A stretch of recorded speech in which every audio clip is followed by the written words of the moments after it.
Oh, good morning, T. How are you today? Just great. I figured we could social distance, me still be there. Yes, it's COVID-19 and we're socially distancing, and we thought we would do what this morning? Make some coffee. We're going to make some coffee since that seems to be one of our #1 questions, right? What do I drink in the morning? Yeah, it is. Yeah, definitely. What do I drink in the morning and what do I put in my coffee? I think are the main two questions that people ask.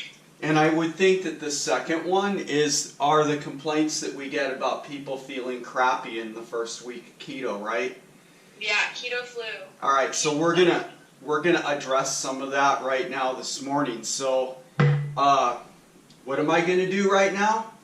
Make bullet coffee? Yeah. Okay, so this is how I do it, all right? So the first thing is I'm going to get a nice big fatty tab of butter. And whether you use butter or not, you don't have to put fat in your coffee if you don't want, but I do. It tastes a lot better if you do, just so you know. It tastes a lot better if you do. And then I'm going to also put salt in here because you should be getting 5 to 6 grams of salt, table salt, in addition to how you salt your food over the course of a day. All right, and wait, so I have a question. Do you use salted butter or unsalted butter? I use salted butter. Yeah. I use salted everything. And then in addition to that, I use quite a bit extra. And the way that I know I'm getting my 5 or 6 grams is I bought this scale. All right? And you can find these scales on the internet for, less than $10. And this is the amount of table salt that I put in my coffee. And the reason that I'm confident of how much I have here is because I've actually massed it. And this is like around 1.76 grams. It's close to 2 grams. So if I have 3 cups of coffee, I'm nailing my 5 to 6 grams a day. And then I also have more over the course of the day because everybody is an individual, and some people are going to need less salt and some people need more salt, and I need more salt. So I'm actually up around 7 or 8 grams of extra salt every single day. So then you just put this in there. All right, and then my heavy cream, and I just guesstimate this. If you want to use a tablespoon, you can do it that way, whatever you like to do. All right, and then finally, the coffee. And I like mine dark.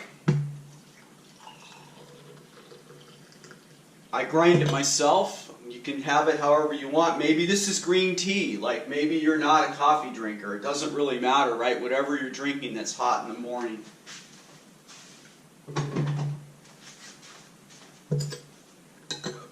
Stir it up. And I usually stir pretty aggressively because I put salt in here and I want it to dissolve. Otherwise, the last mouthful you get is going to be pretty, nasty, yeah. But if you stir it up, it actually tastes really, really good. And I can tell you that after a couple of weeks of drinking coffee this way, you're never going to want it differently. So Dad, I have a question. Yeah. What if you don't scale your salt like your daughter? Is it recommended that I start scaling my salt, or you don't have to? You don't actually have to go to this degree, right? You can do it by taste. The reason that I did it this way is because I discovered that I wasn't getting enough salt, and I didn't understand why I wasn't getting enough salt because I was doing what most people think, salting my food and whatnot, and then having a little extra additional salt that I would eat over the course of the day, and I was still coming up with sudden fatigue, headache, dizziness and whatnot. I was still having those problems, and also I was getting muscle cramps at night. And I couldn't figure this out, and I thought what a lot of people think, that, oh my God, I'm eating so much salt, but actually you're not.